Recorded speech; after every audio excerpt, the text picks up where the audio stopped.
semuanya, balik lagi sama gue di sini. Gue bakal ngajarin kalian tentang algoritma pemrograman lagi. Ini adalah pertemuan kita yang ke-10 ya, teman-teman. Oke, jadi kali ini gue bakal bahas apa? Betul, if, else, dan apa itu else if. Oke, gue bakal jelasin pakai bahasa manusia yang sangat mudah untuk dimengerti ya, teman-teman.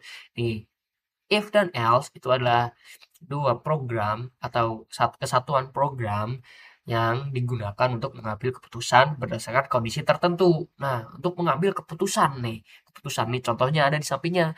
Jika umur lebih dari 17 tahun, maka kita boleh buat KTP. Tapi kalau kita belum 17 tahun atau else, berarti keputusan yang diambil oleh program adalah kamu belum boleh membuat KTP. Oke, sesimpel itu. Next, di selanjutnya itu ada else dan if. Nah, else dan if itu digunakan ketika kita punya lebih dari satu kondisi untuk dicek. Nah, ini contohnya nih, ada banyak. Nah, ada banyak. Nah, keputusan ini itu bertingkat, teman-teman. Nah, kalau kondisi pertama tidak terpenuhi, misal kondisi pertama 90, nilainya enggak 90 ternyata. Aduh, ya berarti kita ngecek kondisi kedua. Kondisi kedua apa? Kondisi kedua else if adalah 75.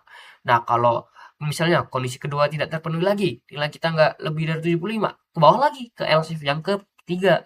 Nah, itu nilainya minimal kan 60. Nah, kalau misal tidak terpenuhi lagi, seterusnya kita ke else. Dan misalnya di bawah 60, else bakal mempunyai program sendiri. Misalnya kita input nilai 45, itu bakal pengeluarannya D nilainya.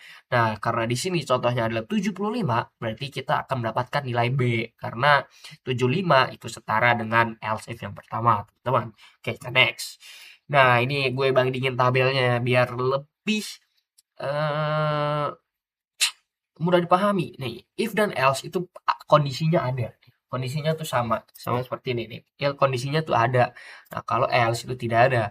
Terus kapan bisa dipakai? Nah, if itu di kondisi utama atau nih di atas, dan kalau else if itu kondisi tambahan 2 3 4 5.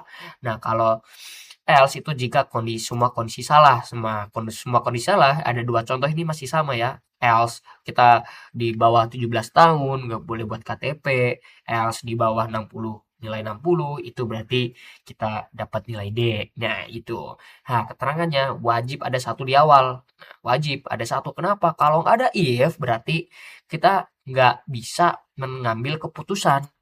Mau ngambil berapa kan nggak tahu. Nah, kalau else if itu bisa ada banyak nih. Misal di bagian sini else if kita mau urutin deh 90, terus 80, 80B, terus 70C, terus 60D, terus 50E. Nah, gitu sampai G pun boleh ya. Nah, kalau else hanya ada satu di akhir. Kenapa hanya ada satu di akhir? Karena untuk mengeksekut programnya. Nah, gitu aja bahasa simpelnya. Oke, next. Perulangan atau for while. Oke. Nah, perulangan atau istilahnya juga iterasi itu cara mengulang suatu kode berkali-kali. Ibaratnya kayak lakukan hal itu terus sampai ada yang bilang berhenti. Nah, C++ menyediakan tuh ada tiga, for, while, dan do while. Apa sih bedanya? Nah, kalau for, nih kalau contoh programnya gini, berarti dia akan mengulang hello sebanyak 5 kali. Nah, kayak kita ke while. While sama do while ini sebenarnya nggak jauh beda, tapi eh, kalau si while bakal ini ya teman-teman, meminta angka yang kurang dari 5 sampai yang angka itu selesai. Nah, kalau do while kita masukkan berapa angka? Misalnya total 5. Nah, 5 harus kalau misalnya lebih dari 5, maaf, kalau misalnya lebih dari 5 itu baru berhenti. Nah, kalau misalnya cuma 5, ya cuma 5, kurang dari 5, 1 2 3 itu bakal ngulangi 3 kali sampai kita dapat yang kelima, kelima dapat angka lebih dari 5. Nah, gitu. Itu bahasa simpelnya. Oke, bahasa simpelnya gitu deh. Karena do while itu hampir mirip, jadi membedakannya ya cuman beda di itunya doang. Kalau do while itu misalnya kita lebih dari 5, program akan berhenti. Kalau misalnya kurang dari 5, eee, do while bakal baca ulang lagi ulang lagi ulang lagi gitu. Oke, next, kita ada fungsi parameter. Nah, fungsi parameter itu apa? Nah, fungsi parameter adalah fungsi yang menerima fungsi lain untuk dikerjakan. Sama kayak kita gonta-ganti kerjanya, ada tugas tapi cara mengerjakannya gonta-ganti. Nah, parameter itu ada by copy sama by reference. Nah, apa sih bedanya? Nah, kalau by copy itu bisa disebut juga pass by value, yang berarti nanti nilai yang dikirim ke fungsi hanya disalin ya, hanya disalin. Nah, contohnya apa nih contohnya? Contohnya kita nyalin tuh fotokopi. Nah, sama aja kan by copy. Nah, kalau by reference itu fungsi menerima akses langsung ke data asli. Kayak ya ke data asli kita scan KTP. Nah, itu tuh ya gitulah. Ketika kita scan KTP. Nah, gua ada perbandingan tabelnya nih. Ada caranya tuh ada dua, by copy sama by reference yang dikirim ke fungsi main utama dari C++ itu kalau copy dia salinan dan kalau reference dia data asli. Nah, apakah data aslinya berubah? Kalau copy tentu tidak. Kalau reference bisa jadi ya iya gitu. Nah, contoh buat kehidupan aja nih biar gampang kita pahami lah pakai bahasa manusia. Itu misalnya kita nyuruh teman fotokopi. Nah, fotokopi dokumen atau fotokopi KTP. Nah, itu kan eh, kita mencetak dari yang asli. Nah, tapi kita bisa hasil dari fotokopi itu kita fotokopi lagi nih, menyuruh teman fotokopi dokumen yang telah hilang atau kita punya KTP fotokopi, terus kita fotokopi lagi dari KTP fotokopi. Nah, gitu loh. Nah, kalau by reference itu nih secara simpelnya kunci rumah asli memberikan kunci rumah asli ke teman-teman yang bisa mengubah isi rumah. Nah, kalau misalnya teman-teman kalian kayak gitu ya, ya udah jangan dikasih kuncinya. Nanti tahu-tahu jadi kapal pecah gitu. Oke. Next, modularitas. Nah, modularitas itu apa? Modularitas itu adalah cara membuat program menjadi bagian yang kecil. Nah, gimana cara kecilnya? Ya, biar mudah dipahami, dikerjakan, diperbaiki, dan dikembangkan ya teman-teman. Nah, dalam bahasa C, modul kecil itu biasanya berupa fungsi. Ya. Nah, dalam C itu ada dua, HPP dan CPP. Nah, yang fungsi HPP itu file header berisi deklarasi fungsi kelas atau variabel. Nah, contohnya tuh kalau HPP itu cuma daftar menu atau daftar save yang cuma memberitahu ada apa aja sih, tapi belum menjelasin cara pembuatannya. Nah, kalau CPP atau file implementasi itu berisi kode nyata atau fungsi yang melakukan pekerjaan. Nah, ini contohnya tuh kita di dapur, tempat masak sesuai resep.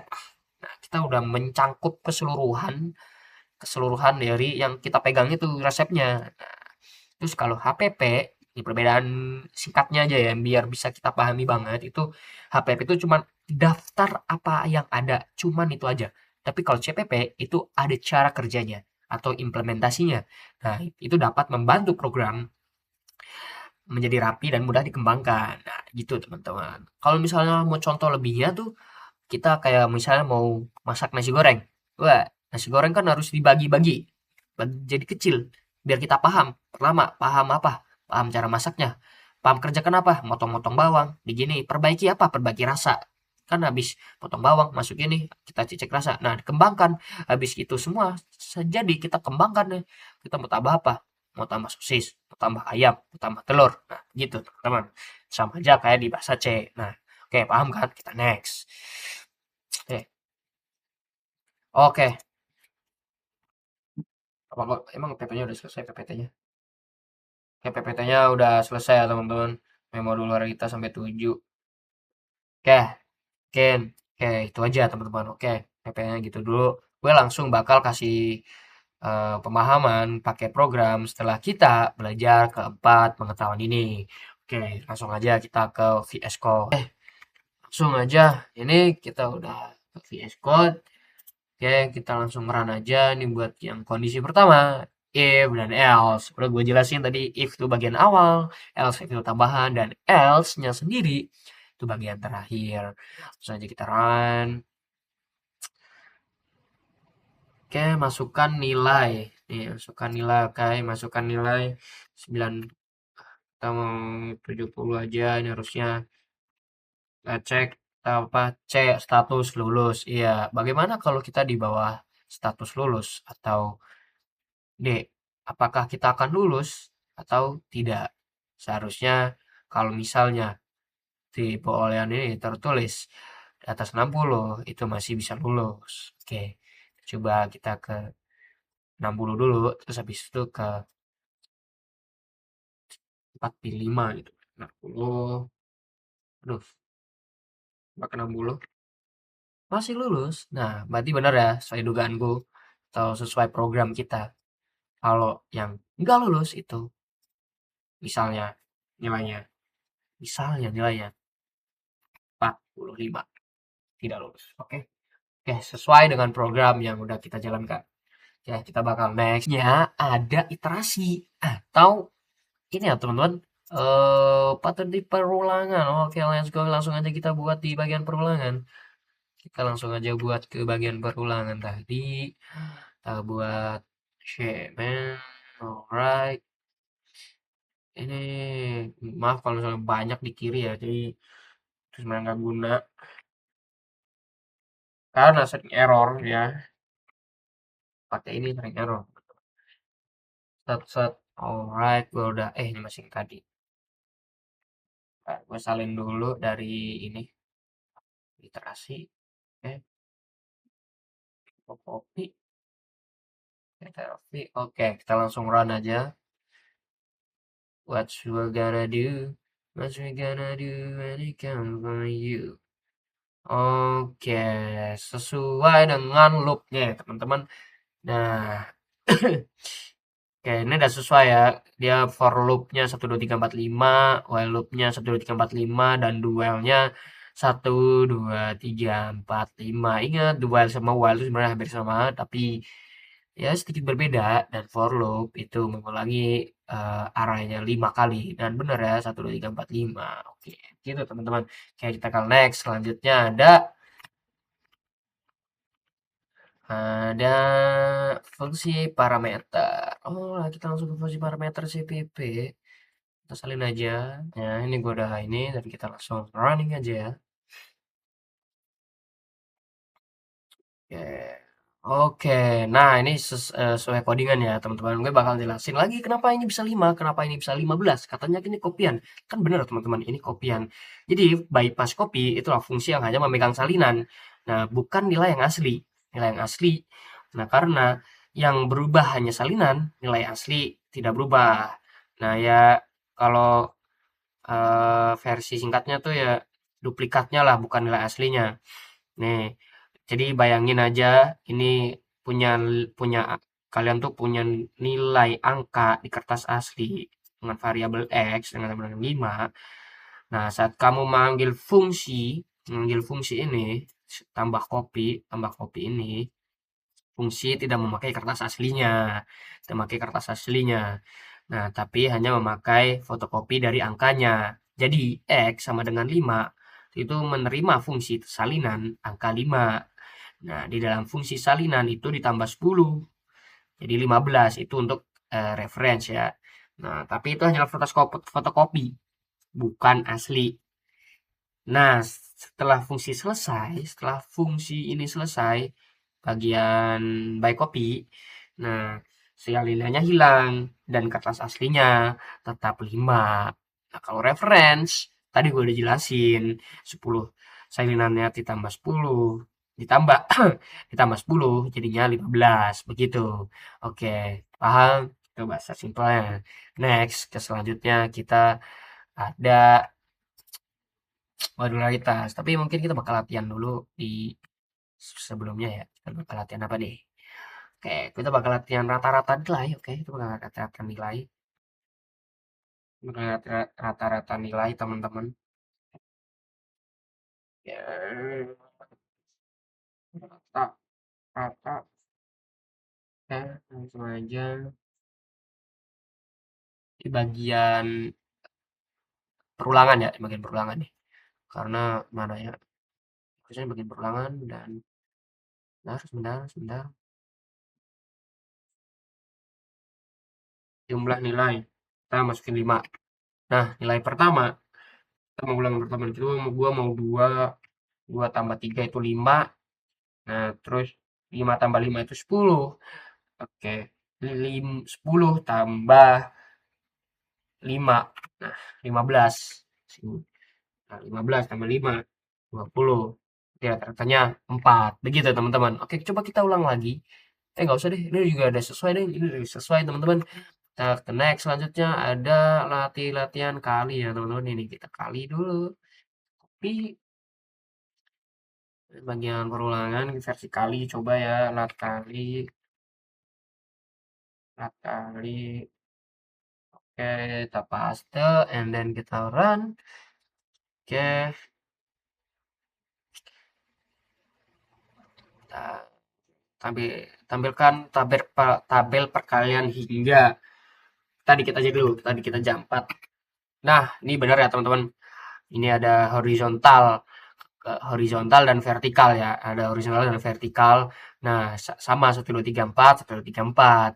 2, 1 dikali 2, 2 kali 1. Tapi ini nggak keluar ya. Keluarnya langsung di bagian 2 dikali 2 itu sama dengan 4, 2 dikali 3 itu sama dengan 6, 2 dikali 4 sama dengan 8. Begitupun ke bawahnya. Misalnya 4 kali 4 sama dengan 16. Oke. Jadi ini udah sesuai dengan perkalian. Oke, yang terakhir kita bakal ke bagian modularitas. Nah, jadi di sini gue juga udah ada bimbingannya. Nah, jadi gue bakal jelasin dulu di sini ya, teman-teman. Nah, di kode ini, codingan ini yang main utama ya. Ini, nah kode ini nih, bentar, aku bakal bold aja. Aduh, nggak mau sih. Duh, kayak gini ya. Nah, jadi di kode utama ini adalah kode utama dari program kalkulator. Nah, agar program ini bisa berjalan, jadi gua tuh memerlukan file header ya, file headernya dulu yaitu yang bernama ini HPP file header ini dan file implementasinya dari CPP. Nah, yang berisi definisi untuk fungsi tampil menu dan tambah dan kurang. Oke, daripada gue lama-lamain, gue bakal eh, ajarin ya nih. Kita pertama tambahin dulu program modular HPP. Kita salin aja. Copy, kita bagian ke VS Code, kita buat. Nah, tadi judulnya program modular HPP.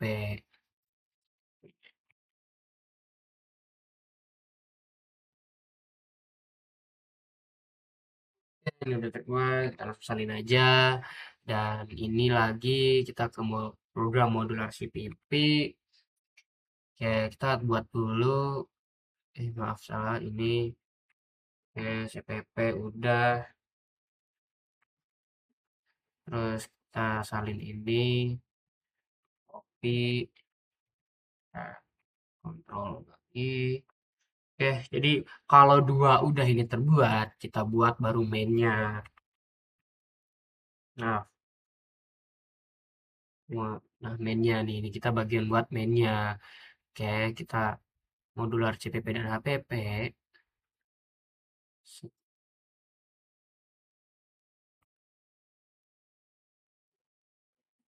Hilang tadi ya, oke.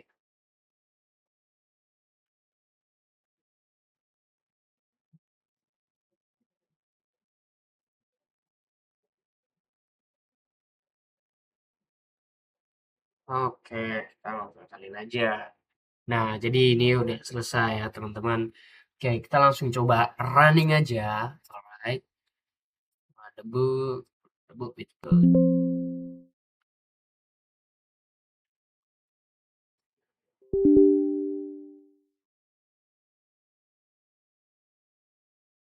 Oke, bentar teman-teman, ini error gue bakal skip. Nah, oke, jadi ini adalah program modularnya, teman-teman. Ya, ini ada main CPP, HP, header HPP-nya, headernya buat kita panggil ke sini, terus kita keluarnya bakal begini, nanti bakal ada menu tambah atau kurang. Nah, kita ntar tinggal pilih teman-teman. Kalau kita misal nih, gua contohin, gua mau satu atau menu tambah. Oke, gua masukkan angka satu dan gua pilih. Berarti kan ini tambah. Gua pilih angka 20 dan angka keduanya 30. Jadi ini tambah sehingga 50. Sedangkan yang kedua gue bakal menu kurang. Nah, menu kurang, habis menu kurang, gue pilih menu 2, yaitu gue bakal masukin 50 kurang 20, yang menghasilkan hasilnya di 30. Hari ini, terima kasih buat yang udah nonton. Mungkin sampai sini aja. Bye-bye.